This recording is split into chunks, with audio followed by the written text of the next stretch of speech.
The Indian tricolor was lit up on the Burj Khalifa, but on Pakistani Independence Day, they see a blank. This is the Pakistanis. सारे मिलकर बुर्ज खलीफा के सामने इंतजार करते रहे, अभी पाकिस्तान का परचम लहराएगा बुर्ज खलीफा में, लेकिन नहीं लहराया गया। आज की डेट की अगर हम बात करें 15 अगस्त की, इंडिया का फ्लैग को लहराया गया। पाकिस्तान का हैप्पी बर्थडे है, तो पाकिस्तान को हैप्पी बर्थडे विश कर रहे हैं, क्या कहेंगे आप इस पर? इंडिया को दिखाना है कि हम इसे चांद पे भेज रहे हैं। इंडिया जो है वो चांद के ऊपर जो है वो अपना पूरा सिस्टम उसने भेज दिया है और हम 40 करोड़ का झंडा लगा रहे हैं। पाकिस्तानी कौम के पास बिजली के पैसे नहीं है, पाकिस्तानी कौम के पास गैस का बिल देने के लिए पैसे नहीं है, 2 वक्त की रोटी खाने के लिए पैसे नहीं है। सारे मिलकर बुर्ज खलीफा के सामने इंतजार करते रहे, अभी पाकिस्तान का परचम लहराएगा बुर्ज खलीफा में, लेकिन नहीं लहराया गया। आज की डेट की अगर हम बात करें 15 अगस्त की, इंडिया का फ्लैग को लहराया गया। ना सिर्फ यूएई के अंदर, सर यूएसए, कनाडा, दुनिया के हर मुल्क के अंदर जहाँ जहाँ इंडियंस हैं वहाँ पर सेलिब्रेशन की गई, 15 अगस्त को मनाया गया। सर क्या वजूहत है कि दुबई जैसी कंट्री, जिसे हम मुसलमान ब्रदर्स कहते हैं, यूएई जैसी, सऊदीया जैसी कंट्री भी हमारा बाइकआउट करती आ रही है, पाकिस्तानियों को खाते में नहीं ले रही, इंडिया की जे होकार हो रही है हर तरफ, क्या वजूहत है सर? मेरा ख्याल तो यही है कि हमारी हुकूमत जो है ना वो नाकाम है इस वक्त, जो भी हुक्मरान है, और ये एक तरह से नाकाम रियासत बन चुका है। देखिए, अगर आपके नुमाइंदे, आपके हुक्मरान स्ट्रॉन्ग हो गए, कहीं जाके दुनिया में किसी फोरम पे बात करेंगे, अब मैं नाम नहीं ले सकता उनका, कासिम के अब्बू भी बड़े अच्छे थे, उन्होंने जाके अक़वाम मुत्तहिदा में ऐसा पैगाम दिया पूरे मुसलमानों को कि तमाम आलम मानता था उनकी बात, और वो कहते थे कि यार इन्होंने इस्लाम की बात की है। कोई वजूद था हमारा, अब वजूद कोई नहीं है। अब दुबई जैसे भी हमें लिफ्ट नहीं करा रहे, हमारा झंडा ही नहीं लहराया, उन्होंने कुछ हमें रिस्पॉन्स ही नहीं दिया, कुछ समझा ही नहीं, इस काबिल भी नहीं है कि दुबई जैसे जो है ना वो हमें लिफ्ट ना कराएं। ये अब आप अंदाज़ा लगा सकते हैं कि इस वक्त हमारी इंटरनेशनल लेवल पे क्या रिप्यूट है, क्या बाहर के ममालिक हमें समझ रहे हैं, और क्या हमारी हैसियत है, हमारी क्या वैल्यू है, ज़ीरो है हम। क्या इन सिचुएशंस के अंदर देखते हुए क्या हम मुकाबला कर सकते हैं भारत का? हम हर मामले के अंदर, हर चीज़ के अंदर भारत को ज़रूर इन्वॉल्व करते हैं। अगर अब बात करें कि डिफेंस एरिया के अंदर, डिफेंस के वेपन्स के अंदर हम कहते हैं कि भाई हम इंडिया से बड़े स्ट्रॉन्ग हैं। क्या हम वाकई में ही उनसे ज़्यादा स्ट्रॉन्ग हैं? अगर हम बात करें मईशती तौर पर, दुनिया की 5वीं बड़ी मईशत बन गई इंडिया, क्या हमें होश के नाखून लेने की ज़रूरत है या नहीं है? अभी होश करने की ज़रूरत है या नहीं है कि इंडिया के साथ जो टूटे रिश्ते हैं वो जोड़कर हालात बेहतर कर लेने चाहिए या नहीं? ज़्यादा बेहतर है जी उनके साथ दोस्ती से चलें, कोई फ़ायदा नहीं है लड़ाई में, कोई फ़ायदा नहीं है दुश्मनी में। जो भी डिस्प्यूट है ना उनको बैठ के हल कर लेना चाहिए, लड़ाई से कोई फ़ायदा नहीं होता। और देखें, उन्होंने अपनी फ़ौज बनाई है, हमने भी अपनी फ़ौज बनाई हुई है, और इतने पैसे उसके ऊपर ज़ाया कर रहे हैं, इतने वेपन ख़रीदने के लिए इतनी इन्वेस्टमेंट कर रहे हैं, कोई फ़ायदा नहीं है। इसकी बजाय अमन के लिए कोशिश करें और ऐसे काम करें जिसका इंसानियत को फ़ायदा हो, ह्यूमैनिटी को फ़ायदा हो, हमारे प्लेनेट को फ़ायदा हो, ना कि हम इसे डिस्ट्रॉय करने में लगे हुए हैं। सर हमारे पॉलिटिशियंस तो कहते हैं कि कोई भी हर हालात में हमारी इंडिया के साथ सुलह नहीं हो सकती, हम उनसे बात नहीं करेंगे सुलह के बारे में। क्या कहना चाहेंगे? क्या इसमें किसी कौम का मफाद छुपा हुआ है? अगर इंडिया के साथ सुलह हो जाए तो क्या हो जाएगा? हमारे तो हालात बेहतर हो जाएंगे ना दोनों मुल्कों के। जी, हालात बेहतर हो जाएंगे, लेकिन पॉलिटिशियन क्यों नहीं होने दे रहे? कुछ लोगों की नौकरी खत्म हो जाएगी भाईजान। गाइस देखा, इशारतन इन्होंने के लिए पैसे नहीं है और तुम 40 करोड़ का झंडा लगा रहे हो। डूब के मर जाओ भाई, डूब के मर जाओ। पाकिस्तानी कौम पे हुक्मरानी करने आए हो? सर मुझे बताए, हर साल बुर्ज खलीफा जो कि पाकिस्तान और इंडिया का झंडा, अब मुझे ये जैसे कि इस दफ़ा उन्होंने नहीं किया, उनका पाकिस्तान नो फ्लैग। सर आप क्या कहेंगे इस पर? बुर्ज खलीफा ने इस दफ़ा ना कर दी कि हमने पाकिस्तान का झंडा नहीं लहराना, इस पर क्या कहेंगे? अरब दुनिया ने पाकिस्तानी ये जो गुंडे हैं ना उनके मुंह पे चपेट मारी है कि तुम्हारी ये हैसियत है, तुम आज़ाद नहीं हो, तुम गुलाम हो, तुम अमेरिका के भी गुलाम हो, तुमने पाकिस्तानी कौम को गुलाम रखा हुआ है। आज़ाद कौमों के झंडे जो हैं वो उनकी आज़ादी के दिन जो है बुर्ज खलीफा पे लहराए जाते हैं, और जब आज़ाद लीडर हो तो इमरान खान का वहाँ पर पोर्ट्रेट भी है जो है वो बुर्ज खलीफा पे लहराया जाता है।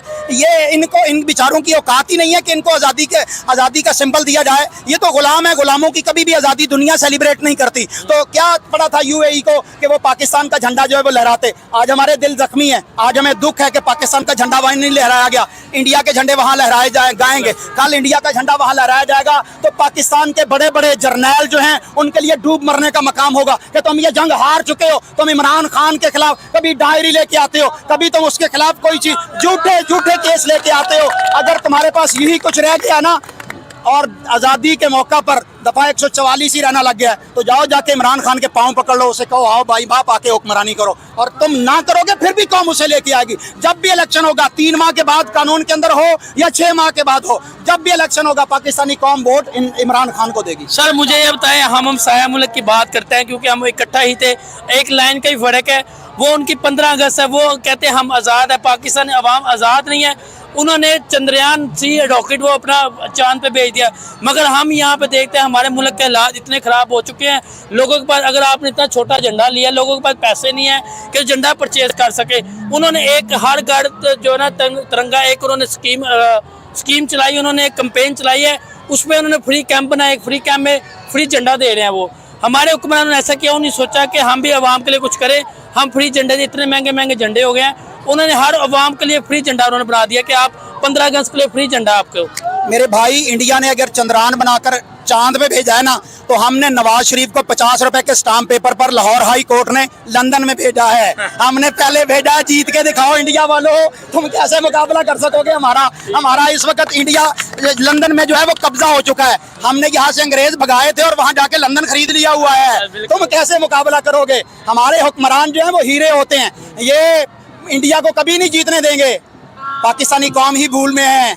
लाओ नवाज शरीफ को वापस, जिसके अपने भाई की हुकूमत थी, 16 महीने रही है, लेकिन वो बुज़दिल भगोड़ा यहाँ से इश्तिहारी भाग के गया, वापस नहीं आया। जिस तरह उसकी बीवी की मैयत आई, इसी तरह उसकी भी मैयत यहाँ पर आनी है, वो जिंदा पाकिस्तान में नहीं आएगा। सर मुझे लास्ट में आप बताएं, हमारे हुक्मरानों ने क्यों नहीं ये सोचा 14 अगस्त के लिए हम कुछ करें? उन्हें 15 अगस्त के लिए फ्री झंडे दे रहे हैं। वो भाई मैं बता रहा हूँ कि उन्होंने 40 करोड़ का झंडा जो लगा लिया, मैं अर्ज कर रहा हूँ 40 करोड़ का झंडा, 40 करोड़ का झंडा जो हमने नहीं लगाया, ये हमारे ऊपर जो मुसल्लत टीचर्स हैं, हमारे ऊपर मुसल्लत जो बांदर टाइप हुक्मरान बैठे हैं, उन्होंने लगाया है। मेरा तो ये झंडा है भाई, गरीब का झंडा। हमने अपने 2 वक्त की रोटी बच्चों से रोक के ना ये झंडा लिया है, बाकी कौम ने भी इसी तरह लिया है, क्योंकि ये पाकिस्तान हमारा है। इस पाकिस्तान की बुनियादों में हमारे बुजुर्गों का खून है। हम इस पाकिस्तान से तो मोहब्बत करेंगे, अपनी जान से ज्यादा मोहब्बत करेंगे, और ये मोहब्बत अपने बच्चों को देके जाएंगे कि तुमने पाकिस्तान से मोहब्बत करनी है। आज़ादी तो हमें मिलेगी, इंशाल्लाह मिलेगी, और उसके लिए हम जद्दोजहद कर रहे हैं 16 माह से।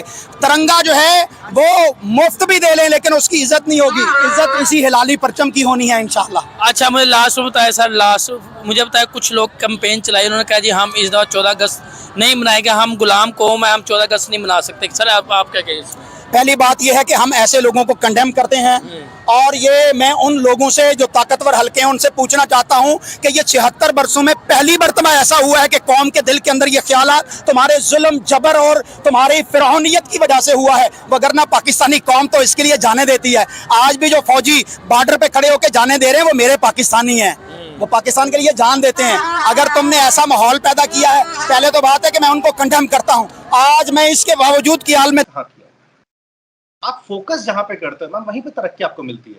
आपने न्यूक्लियर बॉम्ब पे फोकस किया, 165 आपके पास है, हमारे पास आपसे कम है, क्योंकि आपने फोकस क्या मारना है, तो चलो ठीक है कर लो। आप ये चीजों पे करोगे, दहशतगर्दी पे, बॉम्ब बनाने पे, या फिर किसी और चीजों में, आपके हाल बुरे होंगे, ठीक है। लेकिन हमने हर जगह किया, हमने बॉलीवुड भी बढ़ाया, हमने साइंस भी बढ़ाया, हमने लिटरेचर भी बढ़ाया, तो हमने इकोनॉमिक्स भी बढ़ाया। इकोनॉमिक्स हमारे नोबेल प्राइज मिल रहे हैं। तो आप देखो कि आखिर इंडिया का जो परचम है वो क्यों है? Because of its quality education, है ना। हमारा आईआईटी दुनिया का टॉप 10 दिमाग में आता है, हमारे आईआईएम बहुत अच्छे मैनेजमेंट में आता है ना। सारे बिजनेस आउटसोर्स बाहर कंट्रियों के इंडिया में क्यों है? Because we are doing it. आज एप्पल ने कॉन्ट्रैक्ट दिया 15 बनाने का इंडिया को, क्यों दिया? Because we have that technology. बात को समझना पड़ेगा मैम आपको पहले, कि आपके यहाँ जो पीछे हुए लोग वो एजुकेशन की वजह कर हुए, और जो एजुकेटेड हुए वो निकल गए कंट्री से। So I think Pakistan should focus on education rather than ये दिखाने में कि इंडिया क्या कर रहा है। इंडिया को मत देखो यार, अपने आप को देखो, आपको अपने आप को उठाओ। कोई फायदा नहीं होगा इंडिया की टांग खींचने में, ठीक है ना। We are a balloon with gas, जितना खींचोगे हम उठेंगे, आपको धागे लंबी करनी पड़ेगी, हम वहीं रहेंगे। सो प्लीज अंडरस्टैंड कि इन चीजों को सबसे पहले पाकिस्तानी गवर्नमेंट को इन चीजों से किनारा करके अपने बंदों पे फोकस करना चाहिए कि आप एजुकेट हो जाओ, आप अच्छा तारिक, ये बात मैं 100% एग्री करती हूँ कि पाकिस्तान में एजुकेशन का जो निज़ाम है वो बहुत सीधा हो गया है। हम अपने किसी सेक्टर पर जो है काम नहीं करते, खासकर एजुकेशन सेक्टर पर तो हम बिल्कुल भी ध्यान नहीं देते। और इंडिया एजुकेशन सिस्टम में आज कहाँ एग्जिस्ट कर रहा है ये पूरी दुनिया जानती है। लेकिन जब भी हम इंडिया की किसी कामयाबी पर पाकिस्तानियों से बात करने की कोशिश करते हैं तो पहली बात यही कहते हैं, जी वहां पर रहने वाले मुसलमान कैसी जिंदगी गुजार रहे हैं आपको अंदाजा ही नहीं है, तो ऐसा मुल्क क्या तरक्की करेगा। तो आज जरा उन तमाम मुसलमानों को बताइए कि वहां पर रहने वाले मुसलमानों को कितनी आजादी हासिल है एजुकेशन के निजाम में, आईटी के निजाम में, साइंस और टेक्नोलॉजी में। इंडिया तो हर सेक्टर में ग्रो कर रहा है। तो इंडिया की तरक्की के साथ इंडियन मुस्लिम कितना ग्रो कर रहे हैं, जरा आज सबको बताइएगा। मैम देखिए, मैंने आपके वीडियोस देखे हैं, जो वहाँ के चचा होते हैं उनकी दिक्कत ये होती है कि इंडिया में गाय खाने को नहीं मिलता है। हाँ, तो मैं ये उनसे बात है। पूछता हूँ कि सऊदी में मिलता है क्या? प्रॉब्लम कहाँ है मैम कि जब आप इस्लाम को ना एक चीजों से बांध देते हैं और उसी को एक मुकाम बना लेते हैं कि नहीं यही है, गाय खाना इस्लाम में एक जायज चीज है, ठीक है ना, कंपलसरी नहीं है, मतलब फर्ज नहीं है कि नहीं खाओगे तो मुसलमान नहीं रहो। हमारे कंट्री में जो गाय है वो एक इकोनॉमिकल वाइबल एनिमल है, मतलब कि उसके फायदे बहुत है, इसलिए उसको मारना मना है। इस तरीके से वाइल्ड लाइफ एनिमल को ही मारना मना है, लेकिन आपका ध्यान कहाँ जा रहा है? गाय के ऊपर। हमारे यहाँ मारना तो शेर को ही मना है, हिरन को ही मारना मना है ना। तो आपको समझना पड़ेगा कि सिर्फ गाय नहीं है, कई सारे जानवर है जिसको मारना हमारे यहाँ मना है, लेकिन आपको गाय इसलिए दिख रहा है बिकॉज आपको मजा आ रहा है वो बोलने में। पहली बात तो एक ही। दूसरी बात, जो आजादी मेरे किसी हिंदू दोस्त को है, जो सिख दोस्त को, वो मुझे भी है। और रही बात जो उनके हालात बोलने वाली, बेशक वो राइट्स की बात कर रहे हैं, तो आप मुझे बताओ कि क्या आपके यहाँ राइट्स नहीं होते? अभी कुछ दिन पहले आपके यहाँ धमाका हो गया, बिल्कुल, वो तो मुस्लिम कंट्री है। अब मैं पूछूं कि आपके यहाँ मुसलमान कैसे रह रहे हैं कि भाई मस्जिद में धमाका हो गया, उड़ गए, मर गए 50 लोग। हादसे होना, क्या यूएस में ब्लैक और व्हाइट की लड़ाई नहीं है? क्या पेरिस का हाल बुरा नहीं हुआ अभी कुछ दिन पहले? वहां कौन सा मुसलमान हिंदू हो रहा है? क्या यूके में नहीं हुआ? प्रॉब्लम ये समझना पड़ेगा आपको पहले कि जहां 4 लोग रहते हैं वहां मसाइल होंगे। एक घर में भाई भाई के बीच में लड़ाई होती है। ये तो मुल्क है जहां पे 140 करोड़ की आबादी है, इतनी ज्यादा,